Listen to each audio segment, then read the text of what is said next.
다니엘서 5장 25절에서 31절까지입니다. 벨사살 왕이 나라의 귀족들 1000명을 불러서 잔치를 벌이고 있을 때 그때에 그 벽에 큰 글씨가 새겨지게 됩니다. 이것을 풀기 위해서 그 나라에 있는 사람들을 동원해서 풀려고 했지만 누구도 이걸 알 수가 없었습니다. 그 글씨는 그때 당시 흔히 쓰는 아람어로 되어 있습니다. 그냥 읽을 수는 있습니다. 그러나 그 뜻이 무엇인지 알 수 없는 그런 글씨였습니다. 그렇게 많은 사람들이 동원됐는데 왜 이걸 몰랐을까? 정말 몰랐을까? 이런 생각을 해봅니다. 아마도 하나님께서 그들의 눈을 어둡게 만들어서 아무도 그것을 알 수 없도록 그렇게 막으셨지 않는가, 그런 생각도 해보게 되어집니다. 왜냐하면 눈을 감으면 어떤 것도 보이지 않는 것처럼 눈을 감겨버리면 눈을 뜨고 있으나 알 수가 없는 것입니다. 어떤 사람은 알고 있는데 어떤 사람은 영원히 알지 못하는 것이 있어요. 예수님이 비유를 한 30가지 이상을 말씀하셨는데 아는 사람은 더 알도록 하려고 딱 들으면 아는 거예요. 근데 모르는 사람은 영원히 모르도록 오리무중으로 만들기 위해서 비유를 말씀을 해주셨는데, 그러니까 우리가 참 하나님 앞에 감사한 게 우리가 복음을 알게 되고 또 하나님의 말씀을 이렇게 깨닫게 되는 것이 이게 얼마나 감사한지 몰라요. 마태복음 13장에 보면은 예수님께서 어떤 사람은 들어도 듣지 못하고 보아도 보지 못한다. 그러므로 하나님의 말씀을 보는 눈이 복되고 하나님의 말씀을 알아듣는 귀가 복되다. 우리가 그런 귀와 그런 눈을 가지고 있는 것이 얼마나 감사한 일입니까? 고린도전서 2장 9절에 보면 십자가의 이 진리는 성령께서 깨닫게 해주심으로 알게 되는 것이지 그 사람의 지적인 능력을 가지고 아는 것이 아니다. 이 세상에 배운 자가 어디 있는가? 지성인이 어디 있는가? 주님의 이 십자가의 진리를 알게 하셨다. 그리고 그것이 구원의 능력이 되게 하셨다. 그렇게 말씀을 하셨습니다. 어떤 사람은 심지어 알기는 아는데 모든 걸 다 곡해하고 모든 걸 다 오해하는 사람도 있어요. 오늘 이 사람들이 그런 사람들입니다. 뭔가 도대체 알 수가 없는 거예요. 오리무중이에요. 자, 메네메네 데겔 우바르신. 이 메네라고 하는 말은 세어본다, 헤아려본다 그런 뜻입니다. 그 다음에 데겔이라는 말은 무게를 달아본다. 그 다음에 우바르신. 우는 그리고 이런 뜻이에요. 그리고 접속사예요. 바르신 이 말은 나누어진다, 분리되어진다. 예, 그런 뜻입니다. 그러니까 어떤 것을 세고 무게를 달아보니 이게 모자라서 옆으로 제껴 놓는다. 우리가 뭘 곡식을 채소를 하든지 아니면 뭐 과일을 따든지 공장에서 물건을 만들든지 검사를 하잖아요. 숫자가 맞는가? 그 다음에 무게가 나가는가?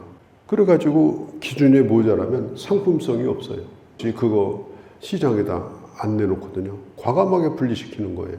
그걸 메네메네데겔 우바르신 이렇게 하나님이 달아보고 하나님이 헤아려 보니까 숫자를 헤아려 보니까 부족하다. 메네메네 이 말은 세어보고 또 세어보는 겁니다. 혹시라도 또 빠졌나 또 세어봅니다. 우리가 시장에서 물건을 사고 거스름돈을 받았는데 한 개가 모자라는 거예요. 그럼 모자라면 세어보고서 그냥 오는 사람이 어디 있어요? 몇 번 세어봐도 모자란 거예요. 그러면 그 거래는 성립이 안 되는 거죠. 그러니까 아마도 그때 당시 이 바벨론 시장에서는 막 흥정을 하면서 뭐 이 물건이 좋냐 나쁘냐 정량이 미달이다 뭐 돈이 덜 왔다 더 갔다 뭐 메네메네 데겔 우바르신 이런 말이 아마 시장터에서 쓰여지는 말이었을지도 모릅니다. 그런데 이게 물건이 아니고 사람을 하나님이 그렇게 해보신 거예요. 그 사람이 누구예요? 벨사살이라는 왕이에요. 세보고 또 세보는 거예요. 달아보고 또 달아보는 거예요. 자, 이게 무슨 뜻입니까? 지금 벨사살을 하나님이 죽이려고 세 보고 또 세 보겠습니까? 세 보는 동안 시간도 끌 수 있고, 세 보는 동안 그 사람이 회개할 수도 있고, 그 짧은 시간이지만 하나님이 단칼에 베지 않고 그에게 기회를 주는, 어쩌면 지금까지 기회를 주신 거예요. 세 보고 지금까지 또 세 본 거예요. 그 파티를 열기 전에 이미 세고 계신 거예요. 그러니까 하나님이 이 벨사살을 아끼고 그의 교만을 내려놓고 겸손하게 그의 선친처럼 느부갓네살처럼 그래도 하나님 앞에 엎드리기를 바란 것입니다. 죽일 이유를 찾는 것이 아니에요. 살려낼 이유를 찾는 거예요. 그런데 마지막 그가 뭘 하느냐? 결정적으로 문제가 터진 거예요. 그게 뭐냐면 하나님의 성전에서 가져온 그릇을 가지고 거기다가 술을 따라 먹는 거예요. 이것은 모든 사람 앞에서 하나님의 이름을 아주 끝장을 낼 정도로 모독을 합니다. 더 이상 모독할 수가 없어요. 왕의 잔에다가 내가 술 따라 먹었다.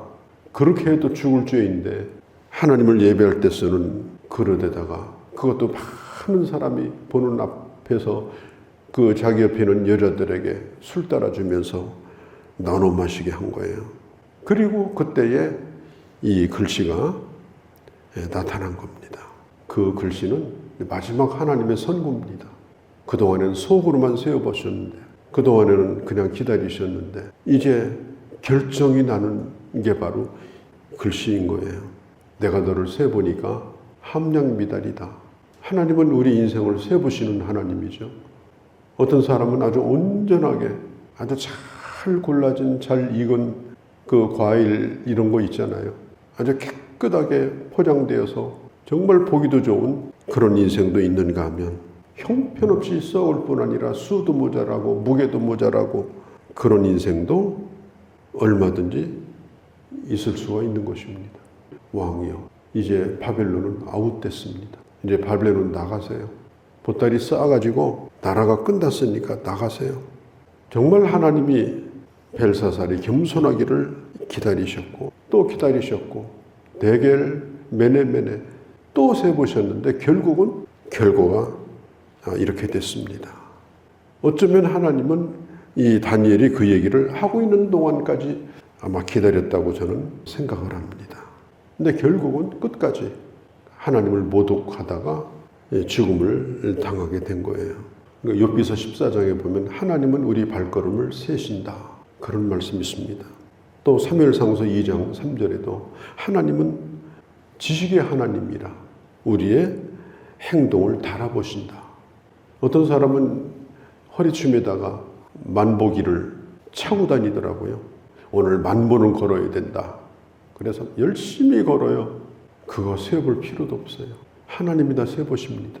그 발걸음이 어디를 가는지, 뭘 하고 사는지, 어떤 생각을 가지고 지금 그 걸음을 걷고 있는지 하나님이 달아보시는 겁니다. 사람들마다 다 다를 수 있어요.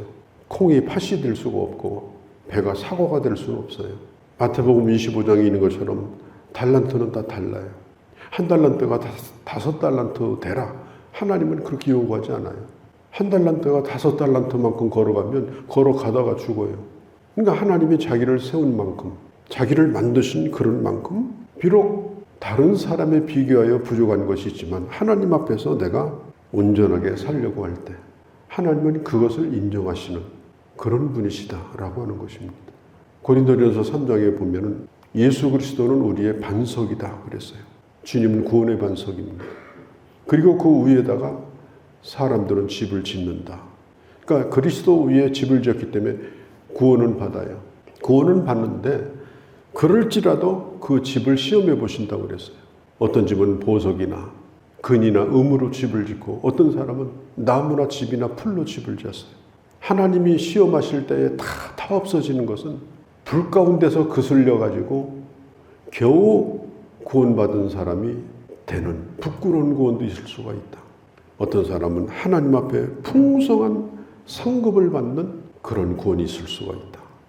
예수 믿어서 따놓은 당상이니까 까짓거 뭐 대충 살지, 그럴 수 없는 게 반석 위에 지은 집이랄지라도 반드시 하나님은 제대로 재료를 써서 제대로 오늘 내 집을 짓고 있는가? 우리 눈앞에 큰 글씨가 나타나는 것처럼 그 하나님의 기록이 마지막 날 우리 눈앞에 보이는 날이 분명히 있을 거라는 거예요. 어떤 사람은 벨사살처럼 어제까지 취해가지고 흥청거렸는데 그 마지막 순간이 창백해지고 공포에 빠져서 그렇게 끝나면 그게 인생의 비극입니다. 스데반처럼 비록 순교를 당할지라도 하나님 우편에 서 계신 예수 그리스도께서 영접해 주시고 마지막 천사의 얼굴을 하며 그 모든 고통을 다 잃어버리고 주님의 품에 안길 수 있는 사람이, 그 사람이 인생을 성공한 거예요. 오늘 메네메네 데겔 우바르심, 이 하나님의 기준입니다. 가장 중요한 기준은 구원의 기준이에요. 구원은 어떻게 받느냐? 사람들마다 연구하고 열심히 노력해서 수행을 하고 무슨 철학을 하고 무슨 종교에 빠져가지고 열심히 종교에 아주 올인을 하고 그렇게 해봐야 모자라요. 그렇게 해봐야 턱도 없이 모자라요. 그건 구원의 기준이 될 수가 없어요. 하나님의 수에 들어가지 못합니다. 오로지 주님이 인정하시는 합격 기준은 예수 그리스도를 통해서 주시는 구원입니다. 예수 그리스도를 통해서 주시는 구원. 우리는 이미 그 놀라운 축복을 받은 사람들이에요. 그리고 우리에게는 또 하나의 과제가 있는데 이제 예수를 잘 믿어야 된다. 주님이 물고기 비유 가운데 이런 말씀을 하셨어요. 어부가 고기를 잡는데 자기 기준이 있어요. 손가락 한마디 같은 고기를 때로 몰려와도요, 다 갖다 버립니다. 물속에다 집어던져요. 배 위에까지 못 올라오는 거예요. 그와 같이 인생도 마지막 날에 그렇게 구별될 것이다. 주님이 그렇게 분명히 말씀을 해주셨습니다. 참 이 벨사살은 마지막 경고를 받는 그 날이 마지막 죽는 날이었어요. 얼마나 미루고 미뤘으면, 얼마나 결정을 못하고 살았으면 경고를 받는 날에 죽는 날이 됩니까? 그래도 한 달 전이라도 1년 전이라도 경고받고 회개할 기회도 갖고 이러면 좋겠는데 결국에는 이렇게 되는 인생이 가장 불쌍한 인생이다 하는 겁니다. 이 벨사살이 내 죽음에 대해서는 대로 BC 530년 39년 10월 10일 날 메대의 고레스 왕이 바벨론을 점령할 때 그 군대 장관인 고브라이스라고 하는 사람이 이 벨사살을 죽였다. 그래서 끝이 났다. 어떻든 그날이 끝이었어요. 오늘 우리의 걸음이 또 오늘 우리가 하고 있는 일이 가볍기 그지없는 무게가 안 되는 삶이 아니라 충분히 무게도 나가고 또 하나님이 헤아리시는 헤아림에 충분히 인정을 받고 그리고 이 하루도 하나님 앞에 충분히 성공하는 그런 주님의 자녀로 살아가는 우리 모두가 되어지기를 바랍니다. 거룩하신 우리 아버지 하나님, 참 이 벨사살의 이 마지막을 보면서 우리 인생을 보게 됩니다. 모든 인생은 어느 날 하나님의 책에 기록된 그 어마어마한 글씨를 보게 될 것입니다. 끝장나는 날이기도 하지만 하나님이 인정하시는 그런 복의 날이 되기도 하실 것입니다. 주님의 수를 헤아려 보니 주님의 저울에 달아보니 부족하지 않은 그런 인생을 살 수 있도록 저희들을 인도하여 주시고 오늘 이 하루도 그렇게 저희들을 주장하여 주옵소서. 우리 주 예수님의 이름으로 기도하옵나이다. 아멘.